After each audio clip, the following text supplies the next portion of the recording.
All right, time now for our Sunrise Smart Start, and we start with breaking news on this Friday. One person has died after being struck by a car on J Street. Yeah, this happened on Hague Street last night around 10 p.m. Police say that person was on a bicycle when they were hit by the vehicle that eventually fled the scene, we're told. No suspects are in custody. The victim has not yet been identified. If you have any information, you're asked to call 911. The investigation is ongoing. A man and woman hospitalized after a shooting on Milton Street in Rochester. Police responded to the scene around 11 last night. When they arrived, they found two people with gunshot wounds. No suspects are in custody. Police say both victims are city residents in their 30s. The injuries believed to be non-life-threatening. Anyone with information is being asked to call 911. President Biden addressing the nation Thursday after signing the American Rescue Plan. It was the president's first public address since entering office. Joined by Washington correspondent Jesse Tenora once again live in the Capitol. Jesse, good morning. So the bill is signed. When can people, qualifying Americans, expect that $1,400 stimulus check?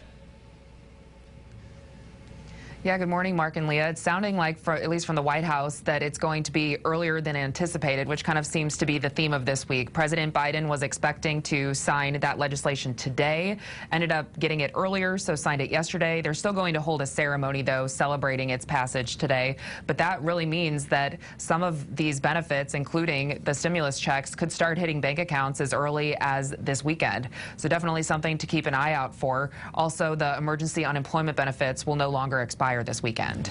All right, good news for a lot of people. Well, the president said all adults will be eligible for the COVID vaccine by May 1st. How does he plan to implement that expansion across the country? Yeah, there's definitely a lot of different things going on as far as vaccination efforts go to potentially make that possible. So he said that doesn't mean that everybody's going to have the shot by then, but that means that they can at least sign up for it and know when they could be getting it. And so he did announce last night that there would be thousands more active troops being deployed across the country to help with vaccination efforts. There will also be more priority put on doses to send to community vaccination centers and pharmacies. That's already happening, but definitely more of an emphasis on that. And then there's been announcements too, it seems like almost every week now, of just more vaccines being bought up by the different companies that have produced them so far. And so it sounds like we could potentially be hearing even more on this front next week. It's been a long road, but certainly a light at the end of the tunnel here. Thank you so much for your reporting there. Well, President Biden also says there is a good chance Americans will be able to gather in large groups once again. That is good news. Of course, part of the bill just passed in Washington includes an expansion on the child tax credit for families. Yeah, more good news. Erica Cost joining us live in Rochester to explain how this increased tax credit will help families locally. Erica?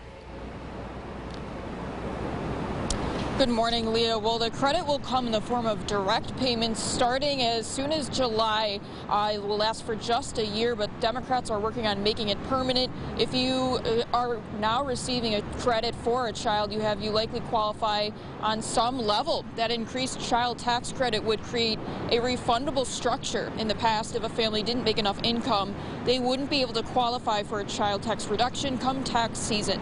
But that's been changed. Now, even the lowest income family will qualify for up to $3,600 a year, depending on their child's age. Larry Marks, CEO of Children's Agenda, says this is going to affect Rochester specifically, as we have one of the worst child poverty rates. These will be direct payments instead of waiting for tax season, but the Treasury Department is still determining how they will be dispersed.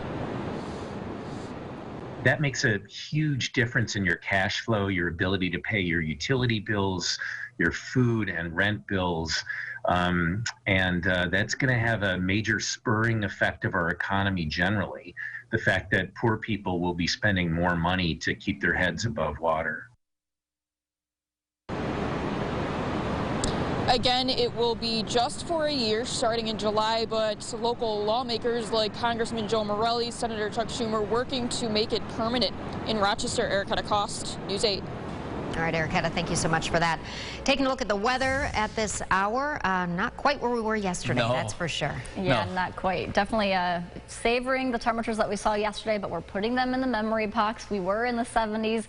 Definitely a very different feel for today. We'll have temperatures pretty much 20 degrees cooler than we were yesterday. We've got highs in the upper 40s. I think some spots could reach the lower 50s as we continue to see some sunshine over the next 24 hours. I also think we're going to be breezy. These are showing showing wind gusts around 30 to 40 miles per hour. I think once we get later on in the afternoon, ahead of another cold front, that's going to shift winds more northwesterly, and then of course bring in much colder air. But for now, we'll focus on the nice sunny day that we have. Seasonably still mild, but definitely a much colder feel. We'll have highs in the 50s, but that sunshine will make things feel a little bit better around here. Sun always helps, Christine. Thank you. Let's get a look at the roads with our sunrise traffic again. A live look over Rochester at this hour, looking along the west side.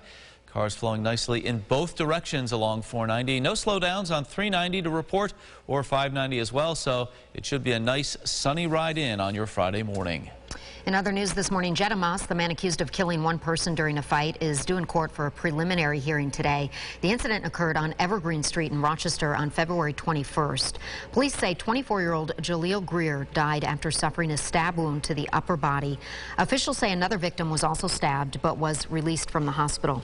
Moss is facing second-degree murder and first-degree assault charges. The Rochester Police Accountability Board is taking a closer look at the Rochester Person in Crisis Team, or PIC team, to determine how it might have helped in the incident where police pepper sprayed a 9-year-old girl earlier this year. The PIC team is a new program launched by the city, which sends mental health professionals to mental health calls as opposed to law enforcement. Members of the PIC team say the group was not yet available for resources, or yet an available resource, rather, for police when that child was pepper sprayed again earlier this year. Well, the State Assembly announcing an impeachment investigation into Governor Cuomo. The State Assembly Speaker is authorizing the Assembly Judiciary Committee to begin looking into allegations of misconduct against the governor. For weeks, Republicans and some Democrats have called for the governor's resignation following an investigation into his department's reporting on nursing home deaths and allegations of sexual harassment. Governor Cuomo is denying any wrongdoing, saying he will not step down. Some Assembly members believe that decision by the governor could impact this year's state budget. In our Family First segment this morning, continuing our discussion on the importance of quality sleep. Just this week, we told you about a study linking sleep disorders to memory problems and dementia. Yeah, a lot of that research done right here in Rochester. Doctors say many people come to them thinking that a family member has Alzheimer's disease, but it turns out they have a common sleep disorder, sleep apnea. Dr. David Gill with the Memory Center at Unity explains what happens to your brain while you sleep. One very interesting thing is that during sleep, especially restorative sleep, the proteins that build up and cause Alzheimer's disease, including amyloid, the amyloid protein, are cleaned out of the brain. And it's cleaned out of our brain during that deep sleep. We also know that things that people take over the counter, sleep aids, can actually increase the risk of dementia later and increase the risk of Alzheimer's disease, although not melatonin, which we think is quite safe. He recommends you go to bed at the same time every night. Easier said than done, right? Avoid TV in bed. He also says avoid alcohol in the evening and caffeine afternoon, and make sure you're getting enough exercise. All good ingredients there. Time now for news from around the state this morning. More than 100 staff members at the Oswego City School District will receive their second dose of the COVID vaccine today. In anticipation of possible side effects and staffing shortages, the district is closed today. The superintendent says they'll return for hybrid learning coming up on Monday. Well, beginning March 17th, all Syracuse University employees who are required to work in person and on campus will be eligible for vaccination. They'll be eligible under the in-person college faculty or essential in-person staff category, just added to the list. The guidance also extending to some student workers who have public-facing and in-person roles. This next one will sound familiar for Rochesterians. Some restaurants in Syracuse accusing GRUBHUB of overcharging customers. Those establishments say the third-party delivery service is adding additional delivery fees for certain locations. Restaurants say the added fees deter customers from placing orders. One restaurant says it canceled its GRUBHUB partnership following the complaints, but was not taken off of the platform. All right, time now for the GRE Morning Business Report. More than 700,000 Americans filing first-time unemployment claims last week. That is the lowest weekly number since early November and down 42,000 from the week before.